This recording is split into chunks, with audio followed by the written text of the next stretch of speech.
Hello and welcome to our webinar today. My name is Maddie Dimmick, the Marketing Specialist here at Core Business Solutions.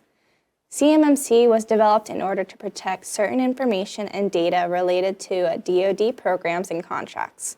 The CMMC certification level required is determined by what type of defense-related information your company handles. It is vital that you understand the information to be controlled and protected, and also what steps you must take to meet CMMC practices. We would like to take a moment to thank our co-sponsors for promoting this event today. We have numerous MEP and PTACs who are now known as Apex Accelerators, co-sponsoring our webinar today. Your local Apex Accelerators are available to bridge the gap between your business and the government. Apex Accelerators are here to assist you with local, state, and federal contracting. MEPs provide the tools and resources to help U.S. manufacturers succeed. Each center connects manufacturers with government agencies, universities and research facilities, and trade associations that foster growth and innovation. Contact your local Apex Accelerators or MEP for more information on how they can help your business succeed. We have two industry experts on CMMC here with us today. Rick Crick is the Software Project Manager here at Core and has been keeping up with all the changes and updates to CMMC to share those with you.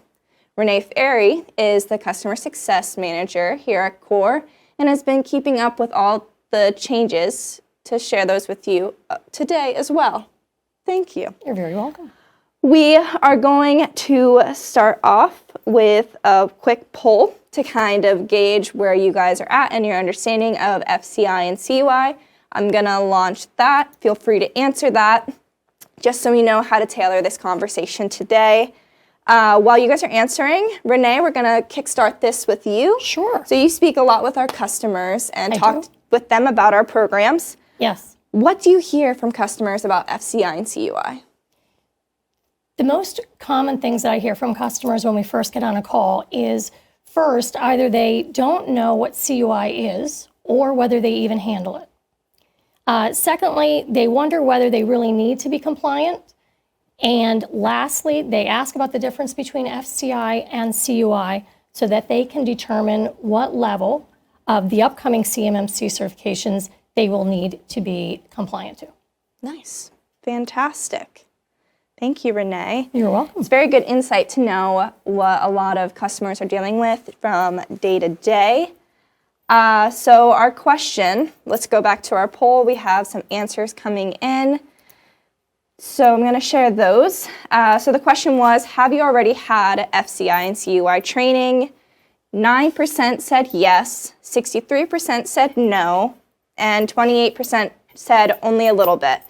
So it sounds like most of the people who are here with us today haven't really had training on FCI and CUI. So you're in a good spot today. This is what we're going to be talking about and kind of going over some of the basics. So knowing that information, Rick, can you tell us a bit more about what is FCI and CUI? Sure. Thank you, Maddie. FCI is Federal Contracting Information. So there's two types of information that we'll talk about: the FCI, the Federal Contracting Information, and CUI, which is the Controlled Unclassified Information. So we'll talk about the first one with FCI. The FCI documentation or information is not intended for public release, or you could say it's not available publicly. It is what we would call the level 1 compliance to the NIST or to the CMMC. It makes up 17 of the 110 controls that would identify how you control that information. So you may be wondering, what is some examples of federal contracting information? So basically, it would be contract performance reports or reports, organization or programmatic charts, any kind of charts that would be issued by the DoD, process documents. I refer to those as procedures, proposals, past performance, and basically just any contract information. It's all around those contracts that would be issued by the DoD.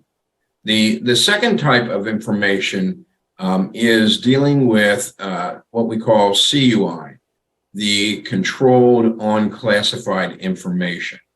That is sensitive but not classified information, and that relates to what we would say is a CMMC level 2 practice. Those are made up of 110 controls, unlike the FCI, which are 17 of the 110. These are all 110 practices or controls that apply to that information. There is a CUI registry that you can go out and get more information from. But basically, the type of information we're talking about for CUI is information system vulnerability information. So any vulnerabilities your network or your system might have would be considered CUI. Personally identified information, research or engineering data, any kind of research that you're involved with. Export control information would be another area. Engineering drawings or any kind of drawings that would indicate what the product is or the design that you would be working with. Specifications or requirements that would be passed along, standards or process sheets. I refer to those once again as procedures. Those are some of the examples of the CUI. And keep in mind that there's a lot of requirements associated with that. Mm-hmm. How do we handle that information? Who has access to that information? How's that information marked? Those are all important things to keep in mind as it relates to CUI. Yeah, that's great, Rick. So we did have one question come through. They asked, does licensing information delivered electronically count as CUI? Yeah, CUI can come in a number of different forms. It can come via electronic media. It could be through an email. It could be accessed through a government portal or a prime contractors portal. Or it can also be in paper format and a hard copy information. Let's say we have information that we put on a traveler that would be requirements or drawings. That document, that paper copy is considered CUI and needs to be protected as well. Okay, great. Thanks, Rick. So we know that there are a lot of federal regulations surrounding FCI and CUI. Renee, could you shed some light on what those regulations look like to protect FCI and CUI? Sure. So FCI falls under the Federal Acquisition Regulation, the FAR clause. The number is 52.204-21. That regulation actually contains 17 practices, and they require contractors to implement specific security controls to safeguard FCI from unauthorized access, disclosure, or use. In instances where FCI is mishandled, there could be a few consequences with that. So the first could be, loss of your reputation in this arena. There could be legal and or financial consequences, and it could go as far as contract termination, as far as FCI is concerned. When it comes to CUI, there are actually two regulatory vehicles that CUI falls under. So the DFARS clause 252.204-7012 is a clause that appears in contracts. So going back to what I said earlier today, for customers that aren't sure whether they are handling CUI or what it is, a lot of times I will advise these customers to go through the contracts that they're currently performing under to determine whether that DFARS clause is in or within any of those contracts. Because if it is, then your customer is actually indicating that you are handling CUI and that you will need to be compliant. And be compliant to NIST SP 800-171. And so The NIST 800-171 actually contains 110 controls, and they actually safeguard against dissemination and decontrolling of CUI. The controls actually require a few things. So the first is that you, of course, protect CUI. And another requirement is that any cyber attacks that you may experience that affect any CUI have to be reported within 72 hours. Mm-hmm. And the last part that is probably very important for a lot of our customers and a lot of the folks that may be watching today is that you are required to ensure that all of your subcontractors are following the very same rules. So there's a flow down effect that comes into place with that. Yeah, I think that provides a good illustration of like being able to track the CUI. I know that's helped me a lot too with this in regards Absolutely. to subcontractors. So all primes are actually forced to push down these requirements to their subcontractors. So some of you might be in functioning as primes, and some of you may be subcontractors to primes. So those can all fall come your way. The consequences of mishandling CUI, very similar to FCI as far as the loss of your reputation in the arena. They can have legal and/or financial consequences. The most important difference is that with CUI, mishandling that kind of information can lead to damaging our national security. And that's really the precipice of what kind of started all of this to begin with.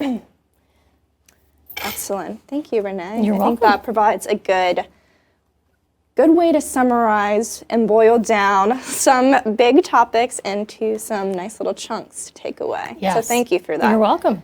Appreciate that. So Rick, going back to you, what are some best practices, to even make it more applicable, best practices for identifying, handling, and controlling FCI and CUI information? That's a great question. The first thing you need to do is identify, do I have FCI or do I have CUI? And it makes a huge difference. Remember, we talked about FCI, there's 17 controls that apply to that, whereas CUI has 110 controls.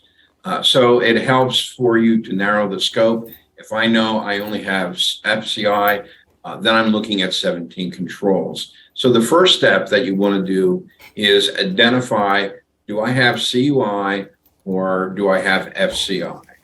Mm-hmm. Then the next step is implementing those security controls. So you would go through those 17 controls, make sure that you would implement those controls or practices, and whether it's FCI or CUI. And then you need to make sure that you put together policies or procedures. So the next step would be to put together those procedures and policies that govern how we handle CUI, who has access to CUI or FCI, how do I protect that information.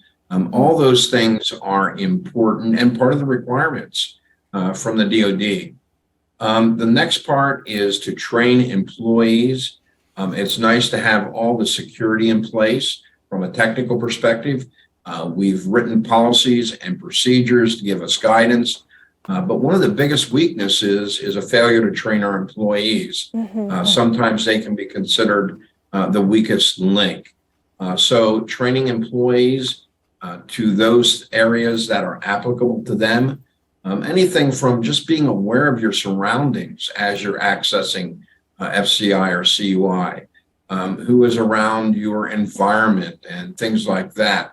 And then finally, the last step in this process would be conduct regular assessments, or sometimes people call them audits, to check on your progress, to make sure that all the controls that we put in place are still in place, that there hasn't been any changes in our environment, to ensure that employees are aware of how to handle CUI, what their responsibilities are in this whole area. So that is part of the assessment process, where we would look at your structure, look at your people, look at your documentation. Yeah. That's great. Thank you, Rick. I think that's really helpful just to have some good starting points for people, some good direction of where to start out. We have another poll for you guys. I will launch this. It's just asking, have you started working on NIST compliance so far? While you guys are answering that, Renee, I'll go back to you. Another question I have for you. A lot of people are wondering, will my organization need to be CMMC certified even if they don't handle CUI? Can you speak to that? That's a great question. Sure. So companies are going to be required to be certified to the appropriate CMMC level based on the type of information that you handle and deal with. As Rick mentioned earlier in the webinar, as of today, level 1 equals any FCI that you may be handling, and level 2 will involve any CUI that you're handling.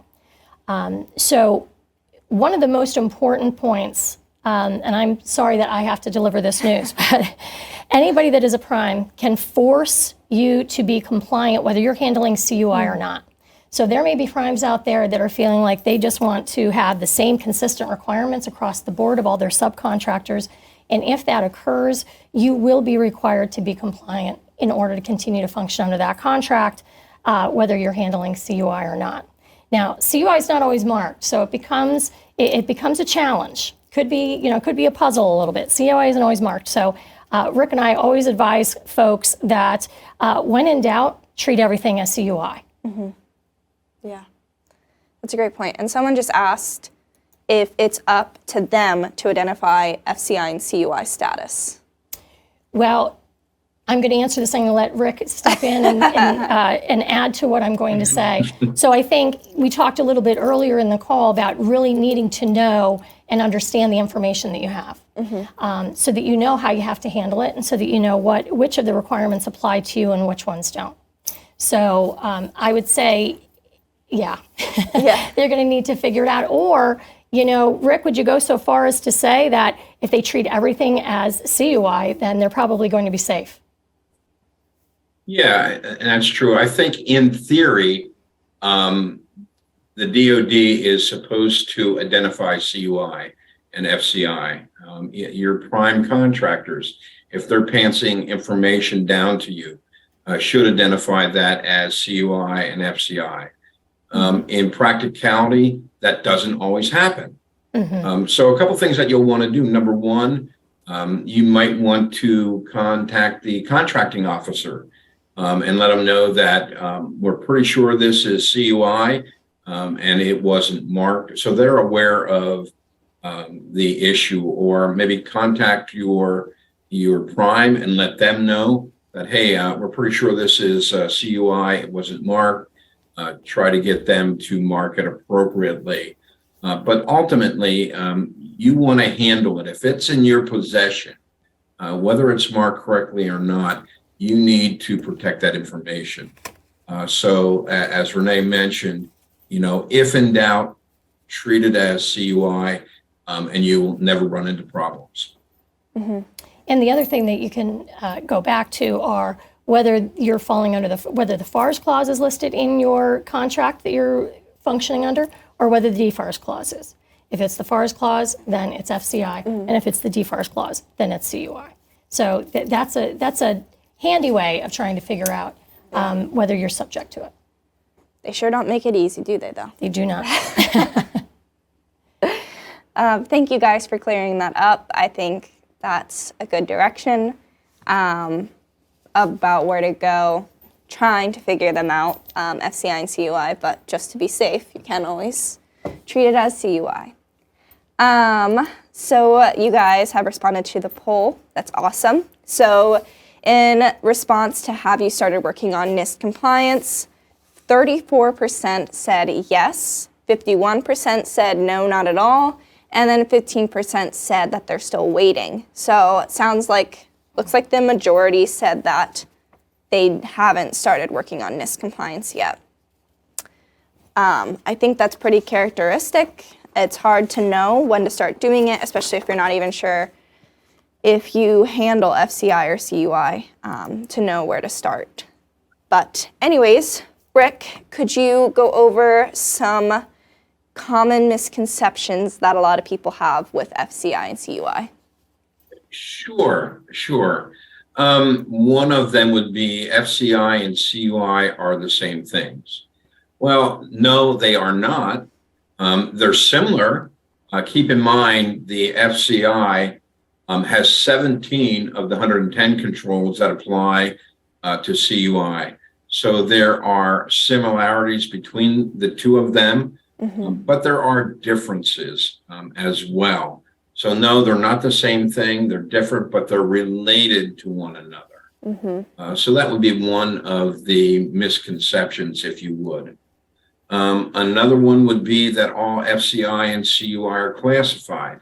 Once again, no, they are not classified. They're unclassified information. It means that you have to protect that information. It's not for public consumption, if you will. It is a lesser stringent controls over them than it would be for classified.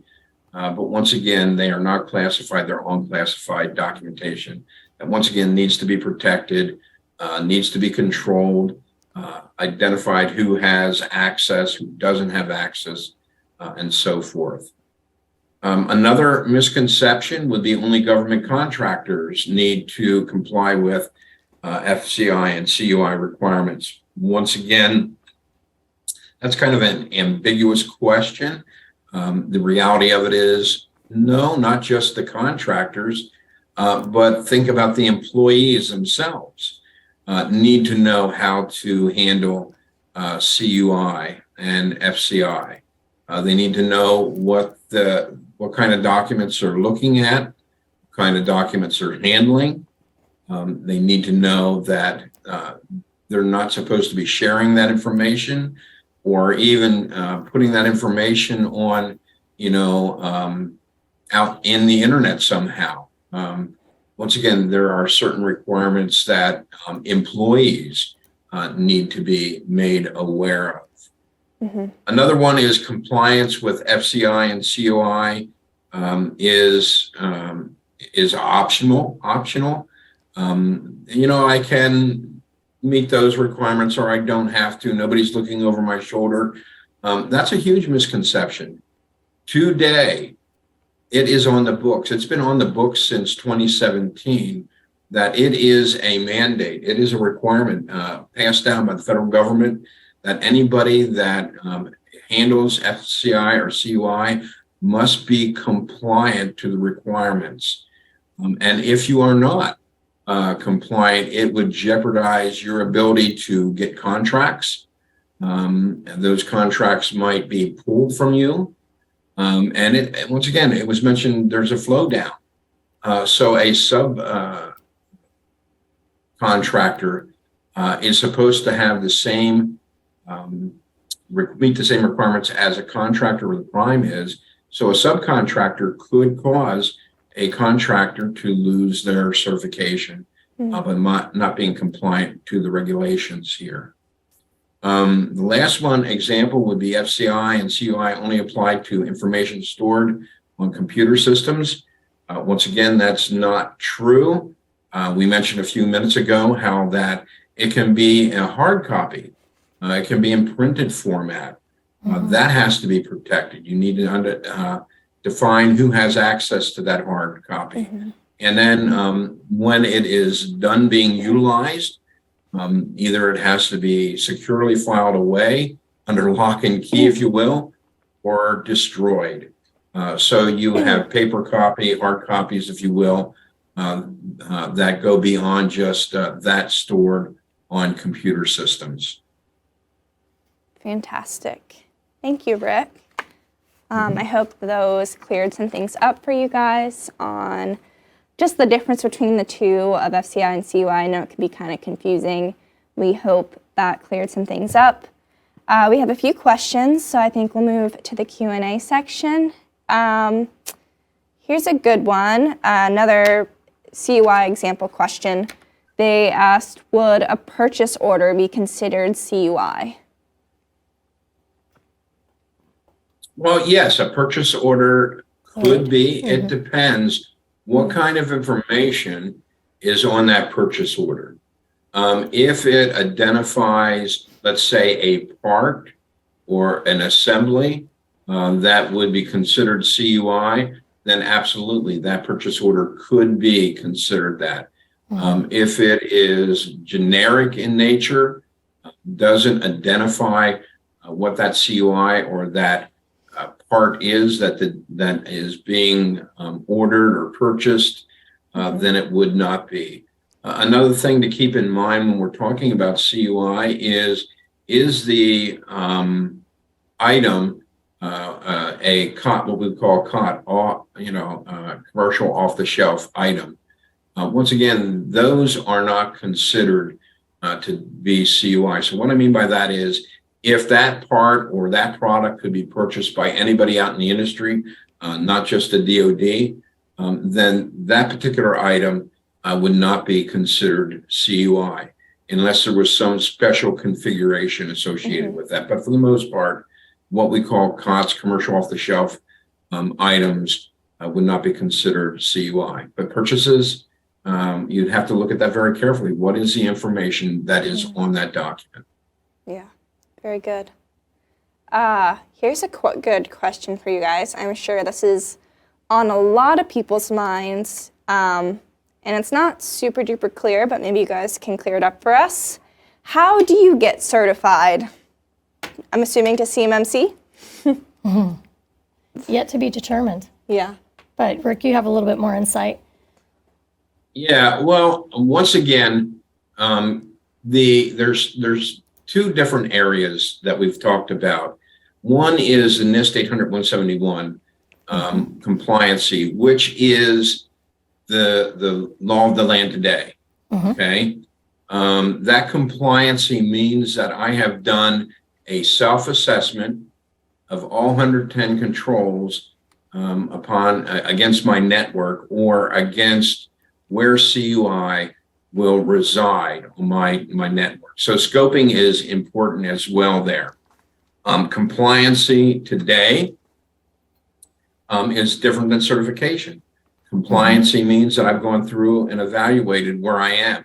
I can have what we call POAM items, plan of action and milestones. It means those items aren't in place today, but you know what? I have a plan to get them in place. They're important. And here's the date that I plan to put that in place. So in order to be compliant, I have to do that self-assessment. And then I have to register with the DoD in the SPRS database. And in that SPRS database, I would provide several pieces of information. It's not a lot of information. One of the pieces of information is, what is my score? Where do I fall? Am I a negative 110 or am I a positive 30 for that? And when do I have, what is my plan to have all 110 controls in place and have a score of 110? So those are the primary two elements that you would find in the SPRS database that you'd have to enter in. That is different than CMMC, which is a certification, which has not been approved today by the DoD. So no one today is CMMC certified level 1 or level 2 because it has not been approved by the DoD. What there is voluntary assessments. They're joint assessments with the DIBCAT, the DoD, and the C3PAOs, and it's on a voluntary basis. And there's about a dozen companies that have volunteered for that process there. So might be a little bit more information than what you wanted, but that's the breakdown. And the regulation that Rick mentioned, that NIST 800-171, is the foundation for the upcoming CMMC certification. So getting yourself there gets yourself, a good head start when the CMMC certification will come out. And Renee, I think you've made a good point. I remember in our conversations we've had prior to this, Sure. that lots of there's been a handful of customers that have come to you saying that they've talked to another company and they're promising to sell them CMMC certification. What do you say to that? That's not true, Yeah. actually, but So be careful. Other than the voluntary certifications that Rick is talking about, and they're really voluntary assessments, I think is what they're really calling them, certifications haven't occurred yet. So there's a lot of misinformation out there. Rick and I hear it almost on a daily basis. We get calls or inquiries from customers. And so there are folks kind of promoting that. I'm not sure how or why, but that isn't available. The final rule isn't out there. Yep. So there may be companies that may, have their Swami hat on and are trying to anticipate what those requirements are going to be and work with customers on those. But, the only thing that really is in stone is the NIST 800-171, the 110 controls that applies to CUI and the 17 practices that apply to FCI. Yeah, it's great. So be careful. And to add to that, if someone is promising that you'll be certified, they're kind of violating one of the basic tenets of the Cyber AB Code of Ethic, that you're not supposed to guarantee that. How can you guarantee that? Yeah. So it's in violation of one of the Code of Ethics from the Cyber AB as well. Yeah, that's a great point. Here's another good question. I think it's a burning question lots of people have on their minds. But one of our attendees said that we've been hearing about CMMC for years. When will it become a requirement in order to obtain a government, you're laughing already, Rick, to obtain a government contract containing CUI? In other words, what's the timeline for full implementation? Guys? We'll win the lottery. If we could predict Nobody that, we wants might to be able to answer play the that lottery one. too. Yeah. Oh my. There are a lot of moving parts in this certification process. The whole concept of cybersecurity is critical. We don't want to put our troops in harm's way. And we know that these rogue agencies or countries are trying to steal our technology, trying to steal our information. So the whole premise has value and is warranted. And I know there have been different timelines that have been put forth. One of the things, if you want to give the DoD credit, is they want to do it the right way. They want to make sure that every I is dotted, every T is crossed, making sure that it's deployed fairly across the DIB, the supply chain. So once again, we don't know for sure.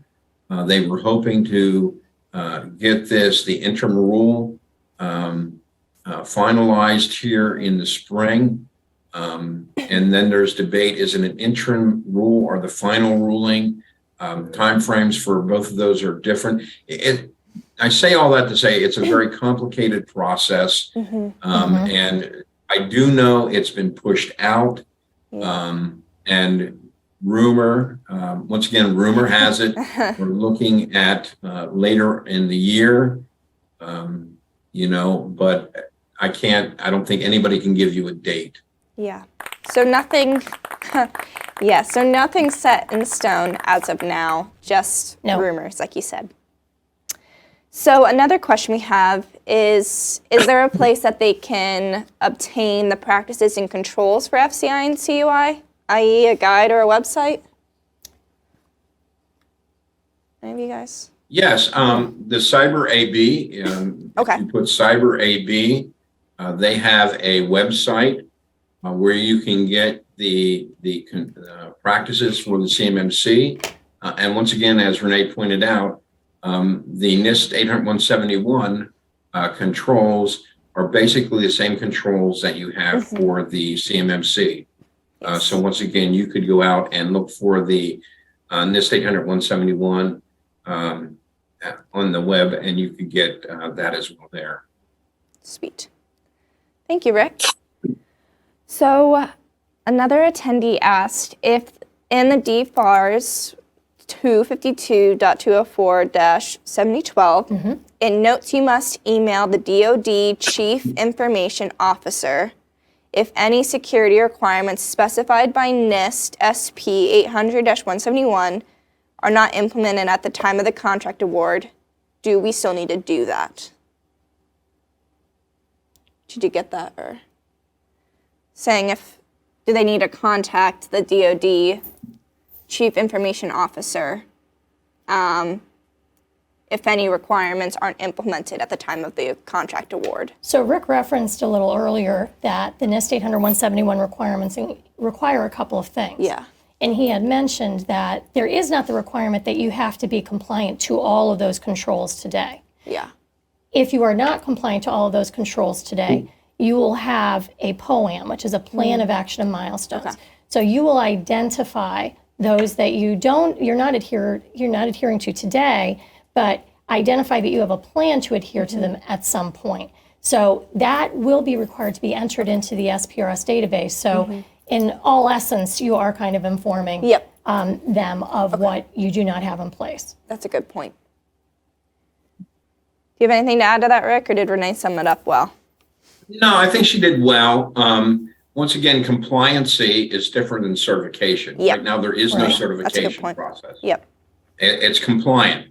And the requirement is, once again, to do a self-assessment and enter your score and the information into the SPRS database. Once you do that, you are 100% compliant, whether or not you have all the controls in place or not.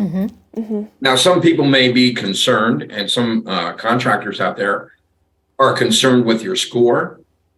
And the scoring process is a little different. You can actually have a negative score of negative 203 or a positive score of 110. Okay. So somebody might scratch their head and say, well, I have a score of negative 200. And they may say, well, geez, yeah, you might be compliant, but you have nothing in place. So, there is that aspect of it. Yeah. Very good. Another question we have, these are all great questions. Thank you guys for submitting these questions. Is there any automated tools to use for the 17 controls or 110 controls?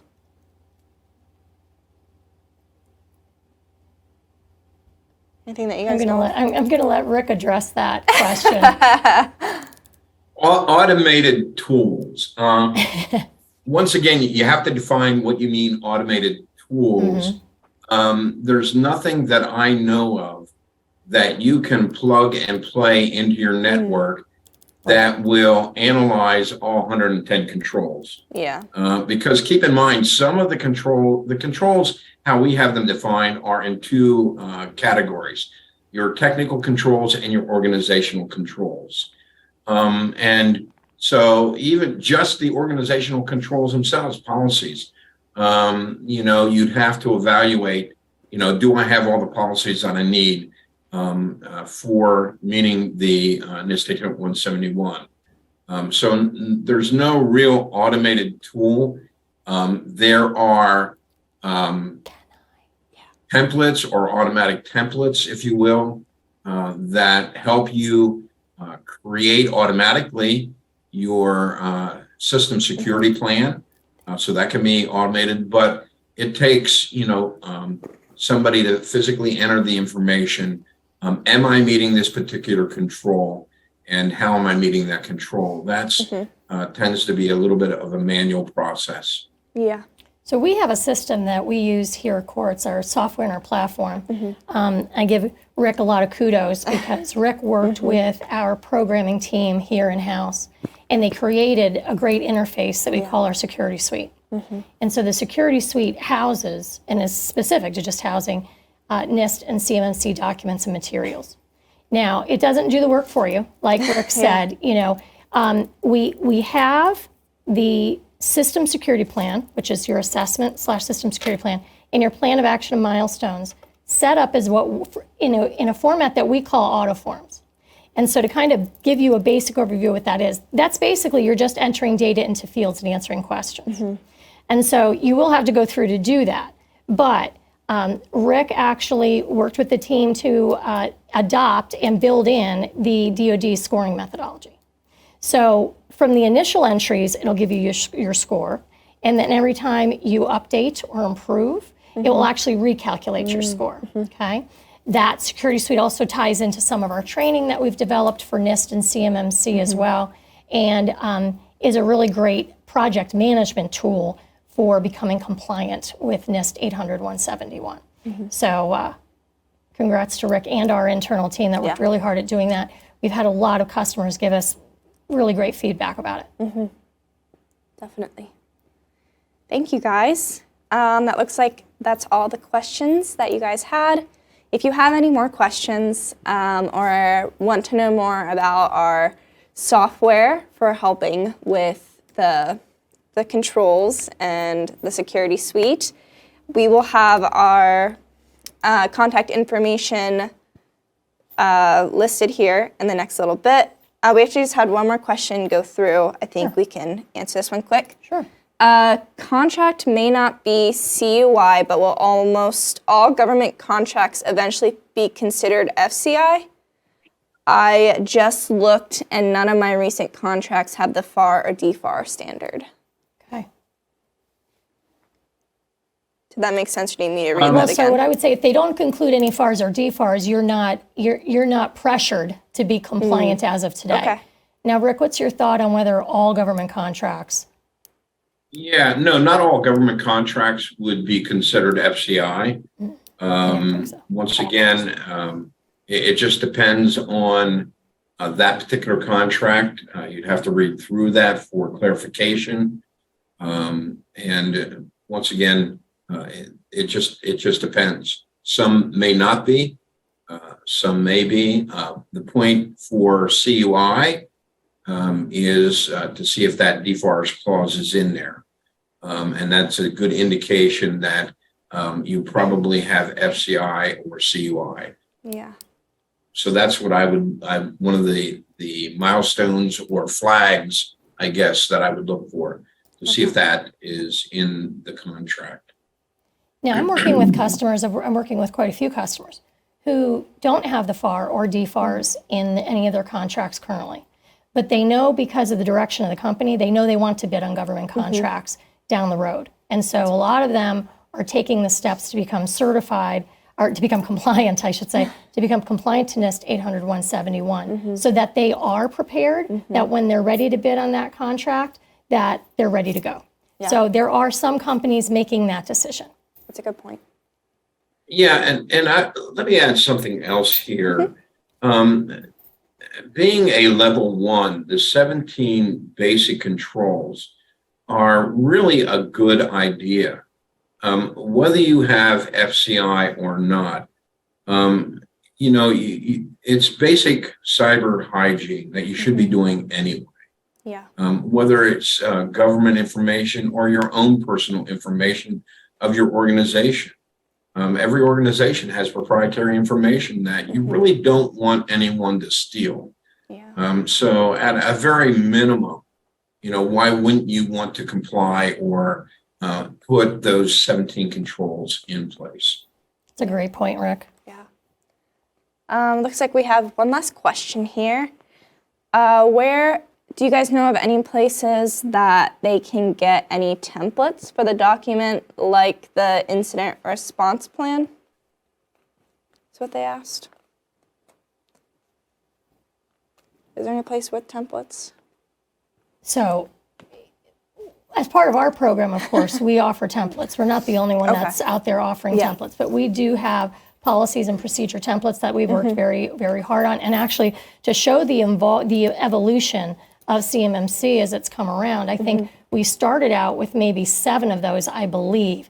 And then as things have become a little more clear, we've actually built on that. And so I think as of today, we may have 14. Am I right on that, Rick, as far as the number of So we do have templates in place that that we can assist, customers in completing and customizing to make their own.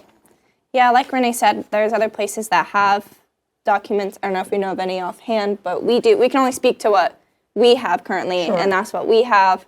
We have lots of documentation, template documents available with our core security suite. Yep.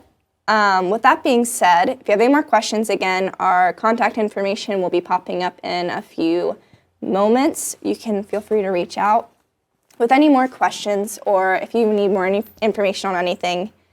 But we want to thank you all for joining us today as we discussed FCI and CUI and what you should do now to prepare. I'm hopeful that you feel more confident in your understanding of what CUI and FCI are and that you feel better equipped to take the necessary steps to protect your company, your information, and get ready for government contracts.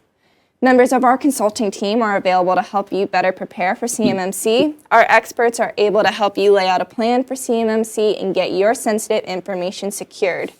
If you're still interested in information about our CMMC programs for small business, please contact us at info@thecoresolution.com. Thank you again to all of our co-sponsors for promoting today's webinar and taking part in sharing this important information about CMMC. I would also like to take a moment to share some more information about Apex Accelerators. Apex Accelerators are a bridge between businesses and government. They're funded by federal and state sources. They're a nationwide program with 94 centers and about 630 counselors. Here is a geographic area of specifically Pennsylvania, but they're located all across the country. Apex Accelerators can help you with vendor registrations and certifications, identifying government markets and specific contracting opportunities, assist with bid proposal preparation, and so much more. They changed their names to Apex Accelerators in November 2022 and have a new funding source, but they have all the same services to their clients and communities. You can find your local Apex Accelerators at aptac-us.org, and here's some contact information for Pennsylvania Apex Accelerators if you live in the Pennsylvania area. Finally, next month we will be having a discussion about the CMMC 2.0 updates. This presentation will cover all the latest updates from the DoD on CMMC that we know of currently. Please join us on Thursday, April 20th at 2 p.m. Eastern Time to learn more about these important updates about CMMC 2.0. As we wrap up, I want to thank you again for joining us today. Stay safe and let us know if you have any questions from today's session or would like any information about any of our CMMC programs. Take care.